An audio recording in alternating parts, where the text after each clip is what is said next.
새벽에 최성그룹 본사는 마치 폭풍이 지나간 뒤의 전쟁터처럼 고요했다. 전날 밤 병실에서 터져나온 한마디 강 회장이다. 그 말은 아직 공식적으로 세상에 공개되지 않았지만 이미 최성그룹의 가장 깊은 곳부터 갈라놓고 있었다. 회장실 문은 굳게 닫혀 있었고 전략기획팀 복도에는 밤새 켜져 있던 형광등이 푸르게 깜빡였다. 엘리베이터 CCTV 화면 속에는 황준현의 얼굴을 한 강용호가 홀로 서 있었다. 젊은 얼굴, 사원증, 구겨진 셔츠. 그러나 그 눈빛만은 분명히 강용호였다. 그는 화면 속 자신의 얼굴을 바라보며 숨을 고른다. 이제 숨을 이유도 물러설 이유도 없다.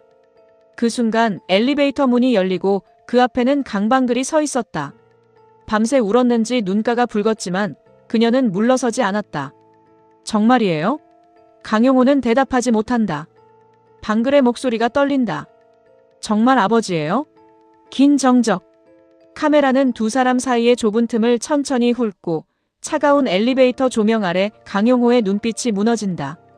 그는 수십 년간 회장으로 살며 누구 앞에서도 흔들리지 않았지만 딸 앞에서는 끝내 숨을 수 없었다. 방글아. 그 한마디에 방글의 얼굴이 완전히 무너진다. 그녀는 웃지도 울지도 못한 채 한 걸음 뒤로 물러난다. 아니야, 이건 말이 안 되잖아. 내가 얼마나 아버지를 원망했는데, 내가 얼마나 기다렸는데. 왜 이제 와서, 왜 이런 얼굴로. 강용호는 손을 뻗지만 방글은 그 손을 피한다. 다가오지 마세요. 아니, 오지 마, 아버지. 그 말에 강용호의 손이 허공에서 멈춘다. 회장으로는 모든 것을 지배했지만 아버지로서는 아무것도 돌이킬 수 없는 남자의 침묵이 복도에 길게 내려앉는다. 아침이 밝자 최성그룹 내부는 겉으로는 평온했지만 속에서는 맹렬한 소용돌이가 일고 있었다. 강재경과 강재성의 GF솔루션 인수전은 사실상 실패로 끝났고 두 사람이 회사 자금을 사유화했다는 의혹이 내부 감사 라인에서 동시에 번지고 있었다. 그러나 그보다 더 큰 폭탄은 따로 있었다. 황준현이라는 인턴이 강용호 회장 행세를 하고 있다는 소문. 아니, 일부에게는 이미 소문이 아니라 현실이었다. 강재성은 사장실에서 밤새 술잔만 붙들고 있었다. 그의 손은 계속 떨렸고 눈빛은 공포와 분노 사이에서 미친 듯 흔들렸다. 말이 안 된다고 나은새는 그런 남편을 싸늘하게 바라본다. 말이 안 되든 말든 회사 사람들은 그렇게 믿기 시작했어요. 이상재 전무, 조선희 여사, 강방글까지 저쪽으로 움직이면 당신 끝이에요. 강재성은 고개를 들고 소리친다. 그러니까 어떡하라고. 나은새는 대답 대신 태블릿을 그의 앞에 밀어놓는다. 화면에는 전략기획팀 조직도와 인사권 라인이 떠 있었다. 전략기획팀부터 힘을 빼야 돼요. 이상재가 사내에서 힘을 못 쓰게 만들어야 돼. 강재성은 거칠게 숨을 몰아쉰다. 이상재를 치면 아버지 쪽이 바로 반격할 거야. 나은새는 낮게 말한다. 아버지 쪽이 아니라 황준현 쪽이겠죠. 그리고 그 곁에 있는 강방글 쪽. 강재성의 눈빛이 좁아진다. 나은새는 천천히 덧붙인다. 당신이 못 건드리는 사람을 치려면 직접 치지 말고 사람들이 의심하게 만들면 돼요. 강용호 막내딸 강방글 그 이름 하나면 충분해요. 같은 시각 자재이팀 사무실. 박봉기는 쌓여있는 서류를 뒤적이며 잔뜩 찌푸린 얼굴로 중얼거렸다. 회사 꼴 한번 볼만하네. 회장님은 인턴 몸에 들어갔다고 하고 사장 둘은 서로 죽이겠다고 하고 우리는 꼴통팀에서 반란군이 됐고. 팀원 하나가 조심스럽게 묻는다. 부장님, 진짜 황준현 씨가 회장님 맞습니까? 박봉기는 대답하지 못하고 황준현, 아니 강용호가 앉아있던 빈자리를 바라본다. 그때 문이 열리고 강용호가 들어온다. 사무실 안의 모든 시선이 그에게 꽂힌다. 그는 잠깐 멈췄다가 평소처럼 자리에 서류를 내려놓는다. 일들 안 합니까? 그 한마디에 팀원들이 허둥지둥 고개를 숙인다. 박봉기는 그를 회의실로 끌고 들어간다. 진짜입니까? 강용호는 블라인드를 내리며 묻는다. 뭐가? 그 말투 하지 마십시오. 진짜 회장님 맞냐고 묻는 겁니다. 강용호는 한참 박봉기를 바라보다가 낮게 말한다. 박봉기. 박봉기의 숨이 멎는다. 7년 전 감사팀에서 강재성 비자금 자료 들고 내 방 들어왔을 때 내가 뭐라고 했지? 박봉기의 얼굴이 창백해진다. 자료는 칼이다. 빼들 거면 피볼 각오부터 해라. 그날 내가 물었지. 회장님은 피 볼 각오가 있냐고. 박봉기의 눈빛이 흔들린다. 회장님, 강용호는 더 이상 숨기지 않는다. 그래. 나다. 박봉기는 한참 말을 잃다가 헛웃음을 흘린다. 아이고, 진짜 미치겠네. 이 회사는 왜 평범하게 망하지도 못합니까? 그러나 그의 눈빛에는 두려움보다 묘한 안도감이 떠올랐다. 자신이 믿었던 회사의 마지막 기준점, 그 강용호가 아직 끝나지 않았다는 사실 때문이었다. 강용호는 회의실 탁자 위에 새 프로젝트 파일을 펼친다. 첫 프로젝트는 강재경 사장이 우리한테 매달리게 만들어 보시죠. 박봉기가 눈을 치켜뜬다. 우리한테요? 강재경이요? 강용호는 서류를 넘긴다. GF솔루션은 놓쳤지만 강재경이 아직 포기 못한 게 있다. 최성화학의 차세대 배터리 소재 공급권. 그런데 그 공급망의 가장 약한 고리가 자재이 팀에 걸려 있다. 박봉기는 자료를 훑다가 눈빛이 변한다. 원재료 계약 갱신권, 이거 우리가 잡고 있네요. 정확히는 우리가 관리하는 낡은 하청 라인에 숨겨져 있지. 강재경은 이걸 몰라. 왜냐면 늘 위에서 숫자만 봤으니까. 박봉기가 낮게 웃는다. 밑바닥 장부를 본 적이 없으니까. 강용호는 고개를 끄덕인다. 강재경이 회장 자리에 오르려면 최성화학 실적을 살려야 한다. 그런데 이 공급권이 막히면 다음 분기 실적이 무너진다. 그럼 강재경은 선택해야 한다. 자존심을 버리고 자재이 팀에 손을 벌리든지 아니면 실적을 포기하든지. 박봉기는 그를 바라본다. 진짜 사장님을 우리한테 매달리게 만들 생각이십니까? 강용호의 눈빛이 차갑게 가라앉는다. 내 자식들이 언제까지 회사를 자기 장난감으로 쓰는지 보자고.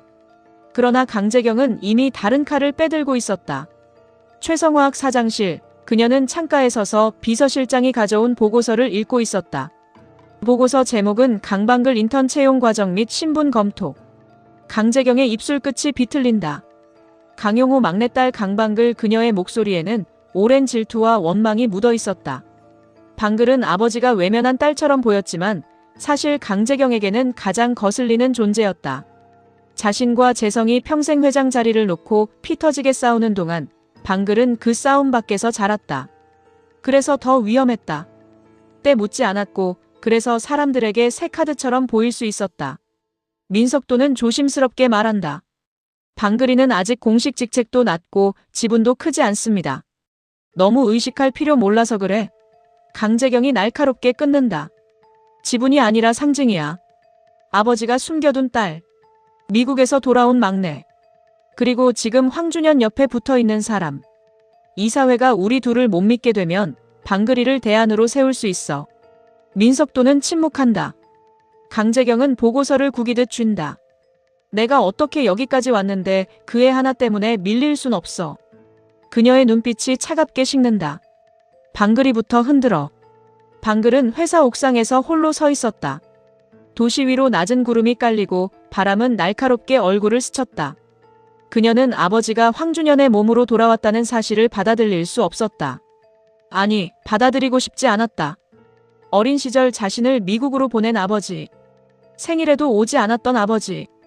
자신이 최성과에서 버려졌다고 믿게 만든 아버지. 그런데 그 아버지가 이제 와서 젊은 남자의 얼굴로 자신을 바라보며 방글아라고 부른다. 방글은 난간을 붙잡고 떨리는 숨을 내쉰다. 그때 옥상 문이 열린다. 강용호가 들어온다. 방글은 뒤돌아보지 않는다. 왜 왔어요? 혼자 두기 싫어서. 이제 와서요? 강용호는 대답하지 못한다. 방글이 돌아선다. 눈에는 눈물이 고여있지만 표정은 차갑다. 내가 끝까지 방글이랑 싸우겠다면 그땐 어쩔 건데? 강용호가 낮게 묻는다. 방글은 눈을 크게 뜬다. 지금 그 말 아버지가 나한테 하는 거예요? 내가 날 믿지 못해도 된다. 원망해도 된다. 하지만 이 싸움에서 내가 다치는 건 못 본다. 방글은 울컥 웃는다. 그럼 처음부터 다치게 하지 말았어야죠. 강용호의 얼굴이 굳는다. 방글은 한 걸음 다가온다. 아버지는 늘 그래요. 지키겠다고 말하면서 정작 가장 아픈 순간엔 없었잖아요. 그 말은 칼처럼 강용호의 가슴을 찌른다. 그는 수십 년의 권력 앞에서도 흔들리지 않았지만 딸의 원망 앞에서는 완전히 무너진다. 미안하다. 방글은 고개를 젓는다. 그 말 듣고 싶어서 여기까지 온 거 아니에요. 내가 알고 싶은 건 하나예요. 아버지, 이번에도 나를 이용할 거예요? 아니면 정말 지킬 거예요? 그 질문에 답하기도 전에 방글의 휴대폰이 울린다. 낯선 번호. 방글이 전화를 받자 수화기 너머에서 변조된 목소리가 흘러나온다. 강방글 씨. 당신이 누군지 회사 사람들이 알게 되면 재밌겠죠? 방글의 얼굴이 굳는다. 강용호도 바로 눈빛이 변한다. 누구야? 방글은 스피커를 켠다. 목소리는 이어진다. 강용호 회장 숨겨진 막내딸. 위장 취업. 후계 구도 개입. 제목 괜찮죠? 강용호는 낮게 말한다. 끊어. 그러나 방글은 전화를 끊지 않는다. 그녀는 떨리는 숨을 참으며 묻는다. 원하는 게 뭐예요? 수화기 너머 목소리가 웃는다. 그건 곧 알게 될 겁니다. 전화가 끊긴다. 방글의 손이 떨린다. 강용호는 그녀의 휴대폰을 받아 번호를 확인하지만 이미 추적 불가 번호였다. 그의 눈빛은 순식간에 살기 어린 분노로 변한다. 누가 시작했는지 찾아. 방글은 그 분노가 두렵기도 하고 이상하게 든든하기도 했다. 그러나 그녀는 애써 고개를 돌린다. 나 괜찮아요. 강용호는 낮고 단호하게 말한다. 안 괜찮아. 이제부터 저놈들 표적은 내가 될 거다. 그날 오후 전략기획팀은 갑작스러운 내부 감사 통보를 받는다. 이상재 전무의 결제 라인, 회장 비서실 자료, 혈연 승계 폐지 문건 공개 과정, 그리고 강방글의 인턴 채용 경로까지 모두 조사 대상이 됐다. 전략기획팀 직원들은 웅성거렸고 이상재는 차가운 표정으로 감사팀장을 바라본다. 누구 지시입니까? 감사팀장은 난처한 얼굴로 답한다. 이사회 임시 감사 요청입니다. 이상재는 낮게 웃는다. 이사회가 아니라 강재성 사장 지시겠죠. 감사팀장은 대답하지 못한다. 바로 그때 강재성이 복도 끝에서 걸어온다. 그는 전날보다 훨씬 단정한 얼굴을 하고 있었지만 눈빛은 여전히 불안하게 흔들렸다. 이상재 전무님, 오해하지 마십시오. 회사가 흔들리는 상황에서 절차를 확인하는 겁니다. 이상재는 그를 똑바로 본다. 절차를 좋아하시는 분이 사고 당일 블랙박스는 왜 절차대로 제출하지 않으셨습니까? 강재성의 얼굴이 굳는다. 주변 직원들이 숨을 삼킨다. 강재성은 낮게 말한다.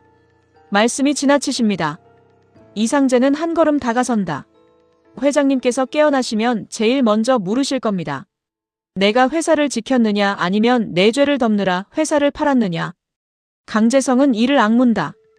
회장님은 아직 못 깨어나셨습니다. 이상재의 눈빛이 매섭게 변한다. 그래서 더 조심하셔야 합니다. 회장님이 안 계신다고 생각하고 칼을 휘두른 사람들은 회장님이 돌아오셨을 때 제일 먼저 목이 날아갈 테니까요. 그날 밤 강재성은 나은새와 격렬하게 부딪힌다. 재벌가 저택의 넓은 거실 샹들리에 불빛 아래 두 사람의 얼굴은 차갑게 갈라져 있었다. 강재성은 술잔을 던지며 소리친다. 나 다 알아. 내가 뺑소니 진범인 거. 이 말 누가 했는지 알아? 황준현이 아니라 누나 쪽이야. 강재경이 아버님 일. 당신한테 다 뒤집어 씌우겠다고 이미 준비하고 있다고. 나은새의 표정이 처음으로 흔들린다. 무슨 소리야? 강재성은 미친 듯 웃는다. 당신도 결국 나버릴 거잖아. 물류창고 때도 그랬고 GF솔루션 때도 그랬고. 내가 무너지면 당신은 태아그룹 딸로 돌아가면 그만이니까. 나은새는 차갑게 말한다. 당신이 먼저 무너지고 있잖아. 강재성은 그녀에게 다가가 낮게 으르렁거린다. 나 혼자 안 죽는댔지? 나은새의 눈빛이 얼어붙는다. 강재성은 떨리는 손으로 USB 하나를 들어 올린다. 내가 다 까발릴 거야. 사고 당일 누가 차 몰았는지, 누가 블랙박스 빼돌렸는지, 누가 회장님 서명 위조했는지. 나은새는 창백해진 얼굴로 속삭인다. 그거 내려놔. 왜? 무서워? 강재성은 눈물이 고인 눈으로 웃는다. 나도 무서웠어. 평생. 누나한테 밀릴까봐, 아버지한테 버려질까봐, 당신한테도 이용당할까봐.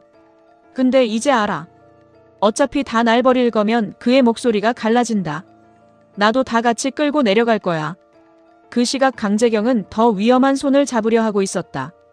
어두운 호텔 스위트룸. 창밖으로 폭우가 쏟아지고 방 안에는 단 한 사람의 실루엣이 앉아 있었다. 태아그룹의 나병모 회장. 40세의 아버지이자 최성그룹을 오래전부터 노려온 사돈이었다. 강재경은 비에 젖은 코트를 벗지 않은 채 그 앞에 앉는다. 나병모는 느긋하게 차를 따른다. 강 사장이 나를 먼저 찾아올 줄은 몰랐는데. 강재경은 표정을 굳힌다. 거래하러 왔습니다. 나병모는 웃는다. 최성그룹 회장 자리를 노리는 사람이 태아그룹 회장에게 거래라 판이 많이 급하긴 급한 모양입니다. 강재경은 이를 악물지만 참는다. 강재성은 무너질 겁니다. 아버지도 정상적인 상태가 아닙니다. 이 사회가 흔들리기 전에 제가 회장 자리를 잡아야 합니다. 나병모는 고개를 끄덕인다. 그래서 내가 뭘 도와주면 되나? 강재경은 잠시 침묵하다가 낮게 말한다. 강방글. 그 애를 후계구도에서 완전히 지워야 합니다. 나병모의 눈빛이 서늘하게 변한다. 그 친구, 내가 치워주면 어떤가? 강재경은 그를 바라본다. 제가 뭘 제안할 줄 알고요? 나병모는 웃는다. 강 사장 같은 사람은 늘 같은 걸 제안하지. 지분, 사업권, 그리고 배신. 강재경의 손끝이 떨린다. 그녀가 넘지 말아야 할 선 앞에 섰다는 것을 모를 리 없었다. 그러나 이미 그녀는 너무 멀리 와 있었다. 방글이가 없어져야 합니다. 창밖의 번개가 방안을 하얗게 가른다. 나병모는 잔을 내려놓는다. 그럼 시작하지. 다음 날 회사 내부 게시판과 증권가 찌라시에 강방글 관련 의혹이 동시에 퍼지기 시작한다. 강용호 회장 숨겨진 딸, 위장 취업 논란, 황준현 인턴과 강방글의 수상한 관계, 혈연. 승계 폐지 뒤 막내딸 밀어주기 의혹. 자제이팀 사무실은 순식간에 술렁이고 방글은 휴대폰을 보며 얼어붙는다. 팀원들의 시선이 그녀에게 닿는다. 누군가는 걱정스럽게, 누군가는 의심스럽게, 누군가는 호기심 어린 눈으로. 방글은 애써 담담한 척하지만 손끝이 떨린다. 박봉기는 게시글을 보자마자 욕을 뱉는다. 누가 이런 쓰레기 같은 걸. 강용호는 화면을 보자마자 얼굴이 차갑게 굳는다. 분노가 너무 깊어 오히려 표정이 사라진다. 그는 휴대폰을 내려놓고 낮게 말한다. 박 부장님, 그분들 손 좀 빌리죠. 박봉기가 그를 본다. 그분들이요? 강용호의 눈빛이 번뜩인다. 최성에서 쫓겨난 사람들. 강재경, 강재성한테 당하고도 입 다물고 있던 사람들. 감사팀, 법무팀, 협력사, 전직 운전기사들까지. 박봉기는 숨을 삼킨다. 그 사람들 다 모으시려고요? 강용호는 고개를 든다. 저쪽이 방글이를 여론으로 죽이겠다면 우리는 진실로 판을 뒤집는다. 밤이 되자 오래된 장례식장 지하 휴게실에 사람들이 하나둘 모인다. 이상재의 연락을 받은 전직 감사팀 직원, 강재성에게 밀려난 협력사 대표, 강재경의 우회투자 자료를 알고 있는 전 재무팀 과장, 사고 당일 회장 차량을 정비했던 기사까지. 모두가 한때 최성그룹에서 버려졌거나 침묵을 강요당한 사람들이었다. 박봉기는 그들을 둘러보다가 낮게 말한다. 다들 여길 왜 온지 아실 겁니다. 오늘부터 말 안 하면 저 인간들이 또 누굴 죽입니다. 한 남자가 떨리는 목소리로 묻는다. 정말 회장님이 돌아오신 겁니까? 그때 문이 열리고 강용호가 들어온다. 황준현의 얼굴을 한 그는 천천히 방 한가운데로 걸어와 선다. 모두가 수군거린다. 어떤 이는 의심하고 어떤 이는 두려워하고 어떤 이는 눈물을 삼킨다. 강용호는 그들을 바라보다가 낮게 말한다. 나 때문에 침묵한 사람들, 나 때문에 억울하게 쫓겨난 사람들, 나 때문에 지켜주지 못한 사람들, 오늘은 내가 부탁하러 왔다. 박봉기가 조용히 고개를 숙인다. 강용호는 말을 이어간다. 내 딸이 표적이 됐다. 그리고 그 아이를 치려는 놈들은 너희가 겪은 그 지옥을 또 반복하려 한다. 그의 목소리가 깊게 떨린다. 이번엔 막아야 한다. 한편 강방글은 혼자 주차장으로 내려가고 있었다. 회사 안 모든 시선이 자신을 찌르는 것 같아 숨을 쉴 수 없었다. 그녀는 차 키를 꺼내려다 멈칫한다. 멀리서 검은 차량 한 대가 시동을 켠 채 서 있었다. 방글은 본능적으로 뒤돌아보지만 출입구 쪽에도 낯선 남자가 서 있었다. 그녀의 호흡이 빨라진다. 휴대폰을 꺼내 강용호에게 전화를 걸려는 순간 뒤에서 누군가 그녀의 손목을 낚아챈다. 방글은 비명을 지르려 하지만 입이 막힌다. 카메라는 떨어진 휴대폰 화면을 비춘다. 발신 목록에는 황준현이라는 이름이 떠있다. 바로 그 순간 주차장 스피커에서 자동차 경적이 길게 울린다. 방글을 붙잡던 남자가 고개를 돌리고 어둠 속에서 박봉기가 쇠파이프를 들고 나타난다. 야, 이게 자식들아. 지금 누구를 건드려? 뒤이어 전직 감사팀 직원들과 경비 출신 남자들이 뛰어든다. 몸싸움이 벌어지고 방글은 가까스로 빠져나온다. 그러나 검은 차량 안에서 또 다른 남자가 그녀를 향해 달려든다. 그 순간 강용호가 주차장 입구를 뚫고 들어온다. 눈빛은 이미 인간의 것이 아니었다. 그는 달려드는 남자의 팔을 꺾어 바닥에 내리꽂고 방글 앞을 막아선다. 누가 보냈어? 남자는 대답하지 않는다. 강용호는 그의 멱살을 잡아 올린다. 누가 내 딸 건드리라고 했냐고. 그때 남자의 휴대폰이 바닥에 떨어지고 화면에 발신자가 뜬다. N 회장. 강용호의 눈빛이 순간 싸늘해진다. 나병모. 그는 모든 연결고리를 이해한다. 강재경이 태아그룹 손을 잡았고 나병모가 방글을 제거하려 했다. 그 사실이 확인되는 순간 강용호 안에 남아있던 마지막 이성이 끊어진다. 그는 방글을 돌아본다. 방글은 떨고 있었다. 겉으로는 강한 척 버텼지만 이제야 두려움이 밀려와 다리가 풀린다. 강용호는 그녀에게 다가가 조심스럽게 어깨를 감싼다. 방글은 처음으로 밀어내지 않는다. 그녀는 울음을 참다 결국 무너진다. 아버지, 그 한마디에 강용호의 눈이 붉어진다. 그는 방글을 품에 안고 자신에게 달라붙은 딸의 떨림을 온몸으로 느낀다. 그동안 지키지 못했던 모든 시간이 한꺼번에 가슴을 찢는다. 미안하다. 이번엔 절대 안 놓친다. 다음 장면, 재벌가 저택. 강재경은 거실에서 나병모의 전화를 받고 있었다. 일이 틀어졌습니다. 수화기 넘어 나병모는 태연하게 말한다. 강용호가 생각보다 빨리 움직였더군. 강재경의 얼굴이 굳는다. 방글이는요? 살아있지. 강재경은 눈을 감는다. 안도인지 분노인지 알 수 없는 감정이 스친다. 나병모가 낮게 웃는다. 강 사장, 이제 돌이킬 수 없네. 자네는 막내 동생을 친 사람이 됐어. 강재경은 이를 악문다. 난 직접 시킨 적 없습니다. 재벌가에서 직접이 어디 있나. 필요하다는 말을 하면 누군가는 알아서 움직이는 거지. 전화가 끊긴다. 강재경은 휴대폰을 내려놓고 거울 속 자신의 얼굴을 본다. 그 얼굴은 승리를 앞둔 후계자의 얼굴이 아니라 자기 욕망이 만들어낸 괴물을 처음 마주한 사람의 얼굴이었다. 그녀는 떨리는 손으로 술잔을 들지만 잔이 손에서 미끄러져 깨진다. 내가 어떻게 여기까지 왔는데. 그녀의 목소리가 무너진다. 하지만 눈물은 떨어지지 않는다. 대신 더 지독한 도끼가 차오른다. 방글아, 넌 왜 하필 지금 나타나서.